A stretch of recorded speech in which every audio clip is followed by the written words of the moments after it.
Welcome to image news. ముందుగా headlines.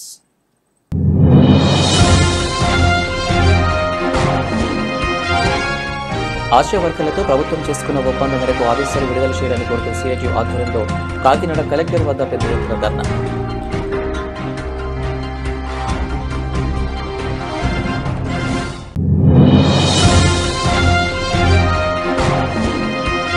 అర్ధరాత్రి సంభవించిన అగ్ని ప్రమాదంలో యాళ్ల సత్యనారాయణ, యాళ్ల సింహరావులకు చెందిన 2 తాటాకుల ఇల్లు దగ్ధం కాగా 2 కుటుంబాలు కట్టుకున్న బట్టలతో వీధిన పడ్డాయి.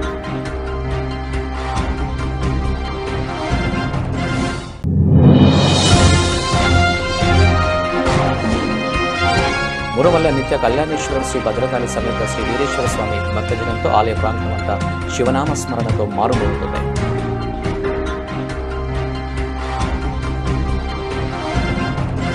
తూర్పుగోదావరి జిల్లా అనపర్తి నియోజకవర్గం బిక్కవోలు మండలం బలభద్రపురంలో గత వైకాపా ప్రభుత్వంలో చేసిన సర్వేల వలన మా సొంత ఇల్లు మావి కాదంటున్న అధికారులు మాకు న్యాయం చేయండి, బలభద్రపురంలో సొంత ఇల్లు ఉన్న ఈ రోజు మీది కాదంటున్నారు అని బాధితులు రోడ్డున పడ్డారు.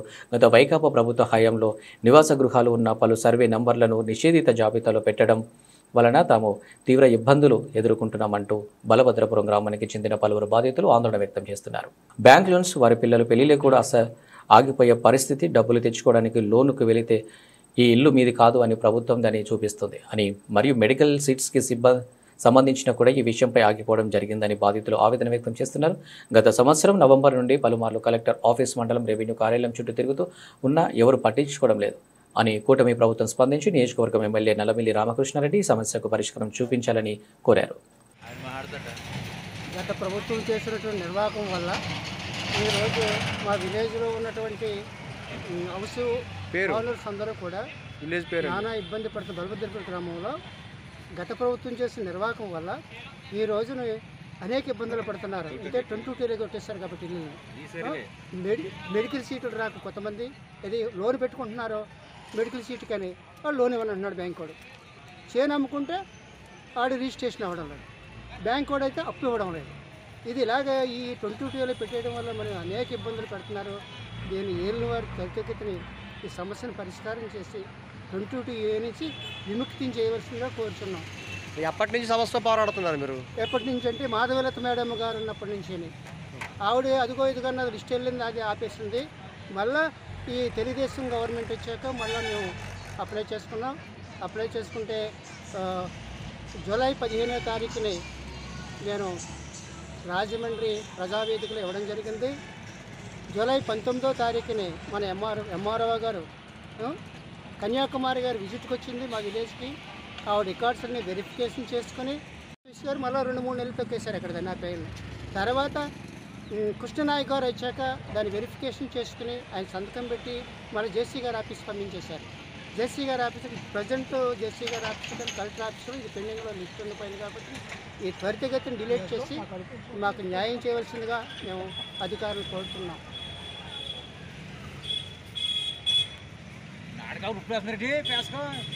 నెల్లూరు జిల్లా కావలి నియోజకవర్గం బిట్రగుంట పరిపూర్ణ మానవ జీవితానికి భగవంతుని ఆరాధన అత్యంత అవశ్యమని శృంగేరి శారద పీఠ జగద్గురులు శ్రీ శ్రీ శ్రీ విధుశేఖర భారతి మహాస్వామి భక్తులకు అనుగ్రహ భాషణం చేశారు.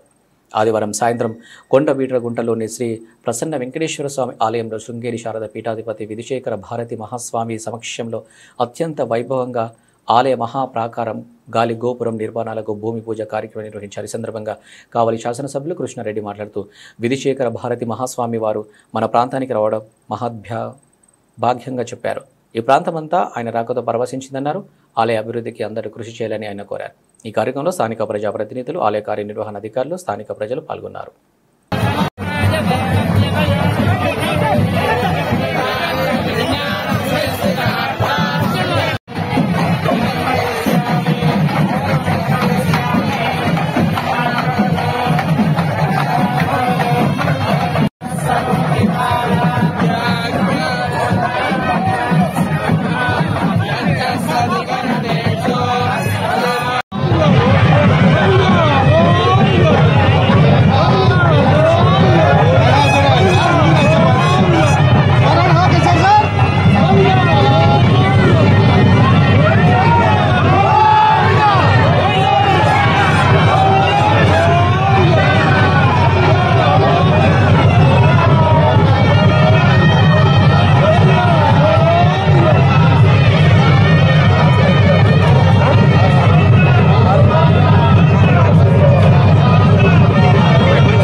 అంబేద్కర్ కోనసీమ జిల్లా రామచంద్రాపురం నియోజకవర్గం ద్రాక్షారామం కార్తీక మాసం 3వ సోమవారం కావడంతో ద్రాక్షారామ శ్రీ మాణిక్యాంబ సమేత శ్రీ భీమేశ్వర స్వామి ఆలయానికి పోటెత్తిన భక్తులు తెల్లవారుజాము నుంచి క్యూలైన్లో బారులు తిరిగిన భక్తులు ఆలయంలో శ్రీ అమ్మవారిని శ్రీ స్వామివారిని దర్శించుకుని ప్రత్యేక పూజలు నిర్వహించిన భక్తులు శివనామ స్మరణతో మారుమోగిన భీమేశ్వర స్వామి వారి ఆలయం అశ్వత్థ వృక్ష వద్ద ప్రదక్షిణలు చేసి భక్తులకు ఎటువంటి ఇబ్బంది లేకుండా అన్ని ఏర్పాట్లు చేశారు దేవాదాయ ధర్మాదాయ శాఖ అధికారులు.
కాకినాడ రూరల్ ప్రస్తుతం దేశంలో రాష్ట్రంలో వివిధ రకాల పెన్షనర్లు వివిధ రకాల సమస్యలతో సతమతమవుతున్నారని సత్యరాజు పేర్కొన్నారు.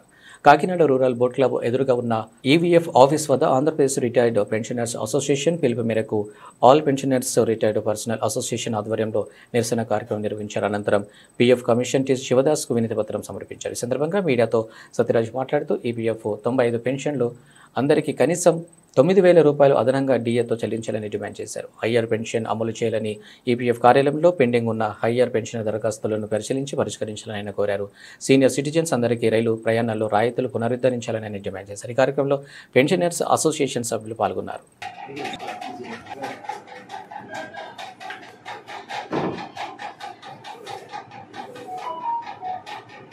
కేంద్ర ప్రభుత్వం ఈపీఎస్ పథకాన్ని ప్రారంభించి 30 సంవత్సరాలు అయ్యింది.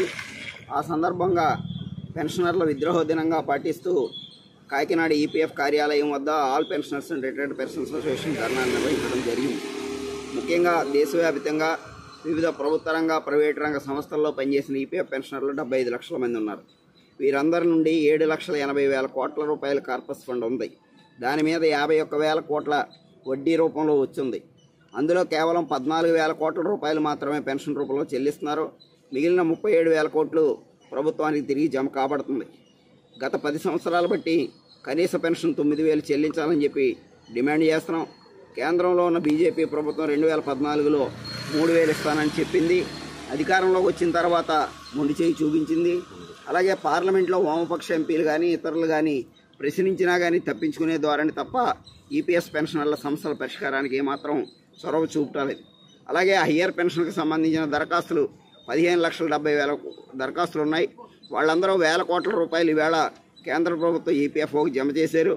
వాళ్ళకి తిరిగి బకాయిలు చెల్లించడంలో కానీ హయ్యర్ పెన్షన్ అమలు చేయడంలో కానీ ఈపీఎఫ్ అధికారులు చాలా నిర్లక్ష్య వైఖరి వహిస్తున్నారు. వీటన్నిటి మీద ఈరోజు నిరసన తెలియజేసి పీఎఫ్ కమిషనర్కి దరఖాస్తు ఇచ్చి సమస్యలన్నింటినీ పరిష్కారం చేయాలని కేంద్ర కార్మిక శాఖ మంత్రికి దరఖాస్తును పంపాలని చెప్పి విజ్ఞప్తి చేయడం జరిగింది. కార్తీక మాసం 3వ సోమవారం కావడంతో కోనసీమ జిల్లా ఐపోలవరం మండలం మురుమల్ల నిత్య కళ్యాణేశ్వరుడి శ్రీ భద్రకాళి సమేత శ్రీ వీరేశ్వర స్వామి వారి ఆలయం భూ కైలాసంను తప్పించింది. అశేష భక్తజనంతో ఆలయ ప్రాంగణమంతా శివనామ స్మరణతో మారుమోగింది. తెల్లవారుజాము నుండి భక్తుల దర్శనానికి బారులు తీరారు. 398 పంచామృత అభిషేకాలు 420 నిత్యాభిషేకాలు నిర్వహించుకొని ఆలయంలో ప్రత్యేక పూజలు నిర్వహించారు. ఆలయ సహా కమిషనర్ మరియు కార్యనిర్వహణాధికారి మాచిరాజు లక్ష్మీనారాయణ ఏర్పాట్లు పర్యవేక్షించారు.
లైన్ నిలబడిపోతుంది రావాలి.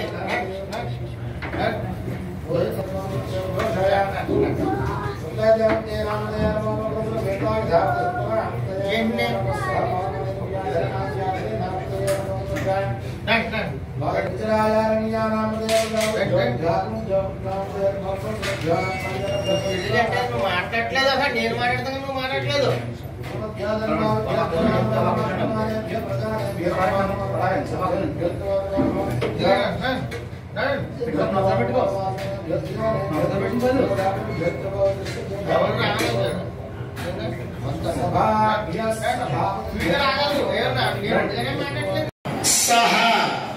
కుటుంబానాం క్షేమ స్థైర్య ధైర్య విజయ అభయ ఆయు ఆరోగ్య ఐశ్వర్య అభివృద్ధ్యర్థం ధర్మార్థ కామమోక్ష చతుర్విధ పురుషార్థ ఫల సిద్ధ్యర్థం మమ జన్మరాశి వశాతు నామరాశి వశాతు జన్మ నక్షత్ర వశాతు నామ నక్షత్ర వశాతు జన్మ అంశ వశాతు నామ అంశ వశాతు ఇష్టగ్రహ వశాతు అంగగ్రహ వశాతు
బిఆర్ అంబేద్కర్ కోనసీమ జిల్లా రాయవరం మండల చెల్లూరు గ్రామంలో ఆదివారం అర్ధరాత్రి సంభవించిన అగ్ని ప్రమాదంలో యాళ్ల సత్యనారాయణ యాళ్ల సుందరరావులకు చెందిన 2 తాటాకు ఇళ్లు దగ్ధం కాగా 2 కుటుంబాలు వారి కట్టుబట్టలతో వీధిన పడ్డారు. బాధితులు తెలిపిన వివరాల ప్రకారం సుమారు 10 లక్షల రూపాయల ఆస్తి నష్టం సంభవించింది.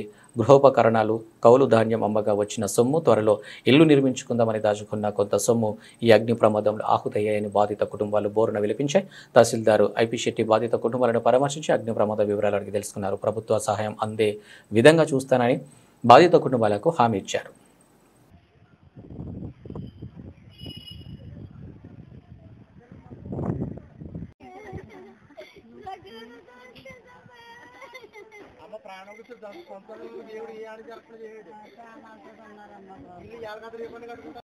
పడుకున్నారు అప్పటికి పడుకుని పోయారు.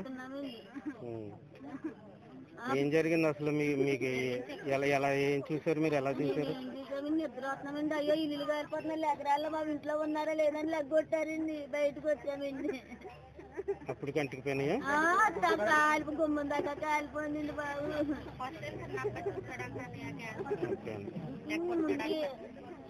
ఇల్లు కాలిపోయి మేము బయటకు వచ్చేసాక అప్పుడు పేలిపోయి అయ్యి. ఏంటమ్మా పేలితే? ఏం పేర్లు? గ్యాస్ కుంటలు పేలినాయా? కట్టేశారా రాత్రి? అవి కట్టేశారా? కరెంట్ ఏమన్నా? కరెంట్ వల్లే అండి ఇల్లులన్నీ కాలిపోయినాయండి. కరెంట్ వల్లే, కరెంట్ గురించి ఇల్లు కాలిపోయినాయండి. ఇంట్లో మొత్తం అన్ని కాలిపోయినాయమ్మా? ఏమేం కాలిపోయినాయి అన్న చెప్పగలవా? బీరువాలు కాలిపోయినాయండి, 3 బీరువాలు కాలిపోయినాయండి, 2 డబుల్ గది మంచాలు కాలిపోయినాయండి. మీ అమ్మగారా? ఏం జరిగిందమ్మా అసలు?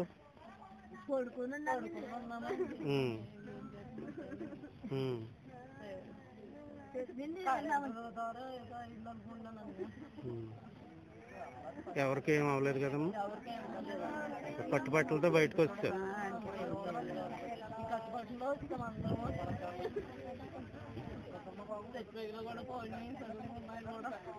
ఎంత చదువమ్మా? ఎంత చదువు? ఓకే. మొత్తం సర్టిఫికెట్లు ఏమి లేవా? మీ పేరు? ఇంటి పేరు? యాళ్ళ రంజిత్ కుమార్. నీ పేరమ్మా?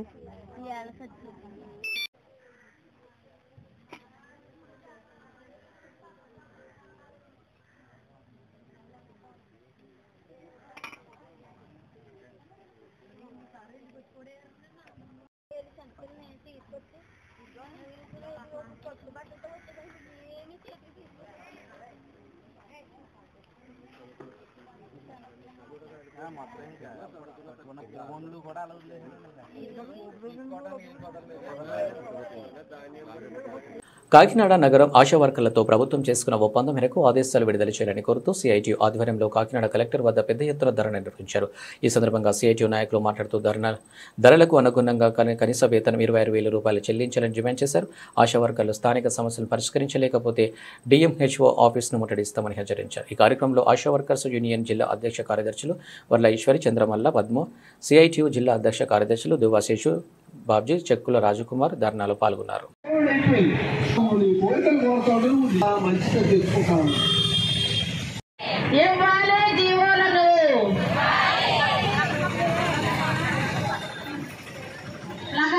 పైకి పట్టుకున్నామా? పైకి ఎవరి బ్యానర్ పట్టుకున్నామా? పండేశారు ఎవరన్నా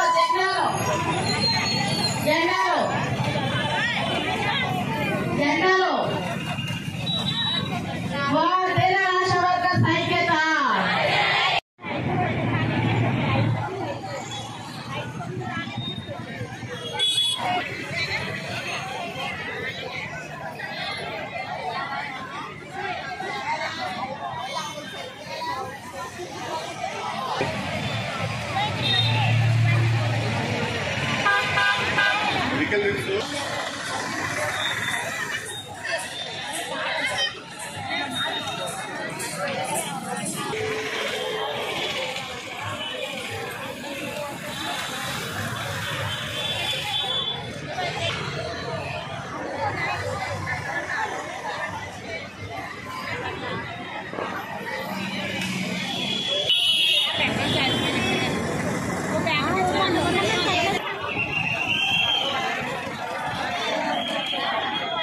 ఈరోజు రాష్ట్ర వ్యాప్తంగా అన్ని జిల్లా కలెక్టరేట్ల దగ్గర ధర్నాలు నిర్వహిస్తూ ఉన్నారు. దీనికి కారణం ఏంటి అని అంటే 2024 ఫిబ్రవరి 8వ తేదీన చలో విజయవాడ కార్యక్రమం ఆశా వర్కర్స్ నిర్వహించారు. దానికి అప్పుడున్న ప్రభుత్వ అధికారులు ఆశా రాష్ట్ర నాయకత్వాన్ని పిలిపించి కొన్ని ఒప్పందాలు చేసుకున్నాయి. ఆ ఒప్పందాలకే మినిట్స్ కాపీలు ఇచ్చారు కానీ ఇంతవరకు జీవోలు ఇవ్వలేదు. ఆ ఒప్పందాలు ఏంటి అని అంటే రిటైర్మెంట్ బెనిఫిట్స్ 60,000 రూపాయలు, ప్రసూతి సెలవులు అంటే వేతనంతో కూడిన సెలవులు 6 నెలలు ప్రభుత్వ మెడికల్ లీవ్లు ఇవ్వాలని, అలాగే మట్టి ఖర్చుల నిమిత్తం 20,000 రికార్డులు ప్రభుత్వమే ఇవ్వాలి. గ్రూప్ ఇన్సూరెన్స్ అంటే PMJJBY అనే ఇన్సూరెన్స్ని అమలు చేయాలని ఇవన్నీ కూడా ఒప్పందాలు చేసుకున్నారు. మినిట్స్ కాపీలు ఇచ్చారు కానీ ఇంతవరకు కూడా వాటికి జీవోలు ఇంతవరకు ఇవ్వలేదు. ఈ ప్రభుత్వం వచ్చి 6 నెలలు అయింది. ఈ 6 నెలల్లోని కూడా మేము ఈ 3 నెలల్లోని కూడా కలిసాము. అయినా కూడా ఇస్తాను అని చెప్పారు కానీ ఇంతవరకు ఇవ్వలేదు. ఇప్పుడు రాష్ట్రంలో ప్రతి ఒక్కళ్ళే కూడా 60 సంవత్సరాలు వచ్చేటప్పటికే రిటైర్మెంట్ చేస్తూ ఉన్నారు. వయోపరిమితి 62 సంవత్సరాలు పెంచుతూ ఇచ్చిన మినిట్స్ కాపీని పక్కన పడేశారు. వెంటనే ఒప్పందాలు చేసుకున్న జీవోలు వెంటనే విడుదల చేయాలని మేము డిమాండ్ చేస్తూ ఉన్నాం. అలాగే స్థానిక సమస్యలు చూస్తూ ఉంటే అనేక రకాలైన సర్వేలు చెప్తూ ఉన్నారు. ఆ సర్వేలు మలేరియా డిపార్ట్మెంటు, టీవీ, అలాగే లెప్రసీ, ఈ డిపార్ట్మెంట్లు ఆయా డిపార్ట్మెంట్లు డైరెక్ట్గా ఆశా వర్కర్ మీద ఒత్తిడి తీసుకొస్తూ సర్వేలు చేస్తూ ఉన్నారు. PHCకి వచ్చిన ప్రతిసారి కూడా TADAలు ఇవ్వాలని మేము డిమాండ్ చేస్తూ ఉన్నాం. అంతేకాకుండా కాట్రావులపల్లి PHC పరిధిలో HV గారు ఆశా వర్కర్ని 10,000 రూపాయలు లంచం ఇవ్వాలని డిమాండ్ చేసింది. దాని మీద మొన్న DMHO గారిని కలవగా ఆయన షోకాజ్ నోటీసులు ఇచ్చారు. దాని మీద ఎంక్వైరీ చేశారు. ఎంక్వైరీ రిపోర్టు ఆశా వర్కర్ని ఇబ్బంది పెట్టే విధంగా ఆ ఎంక్వైరీ ఆఫీసర్లు చేయడం చాలా దారుణం. ఆ రిపోర్టు ప్రకారం ఏమొస్తుందో చూసిన తర్వాత ఆశా వర్కర్లు లంచాలు ఇస్తున్నారు అనే తేలింది. ఆ వాయిస్ రికార్డులు పంపించాం. ఒకవేళ కనుక రిపోర్ట్ ఆశా వర్కర్కి అనుకూలంగా రాకపోతే కనుక ఖచ్చితంగా దీని మీద DMHO ఆఫీస్ ముట్టడి చేస్తామని ప్రభుత్వానికి కూడా హెచ్చరిక చేస్తూ ఉన్నాం. బులెటిన్ ముగించే ముందు హెడ్లైన్స్ మరోసారి.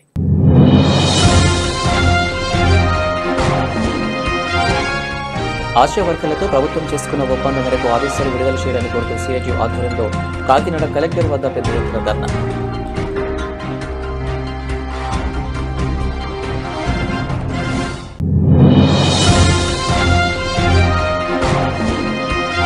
అర్ధరాత్రి సంభవించిన అగ్ని ప్రమాదంలో యాళ్ల సత్యనారాయణ, యాళ్ల సింహరావులకు చెందిన 2 తాటాకుల ఇల్లు దగ్ధం కాగా 2 కుటుంబాలు కట్టుకున్న పంటలతో వీధిన పడ్డాయి.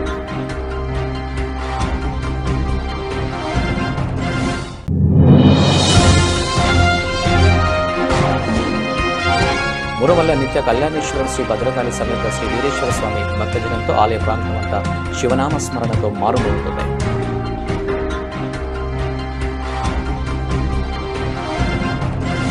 ఇవి అప్డేట్స్. నమస్తే.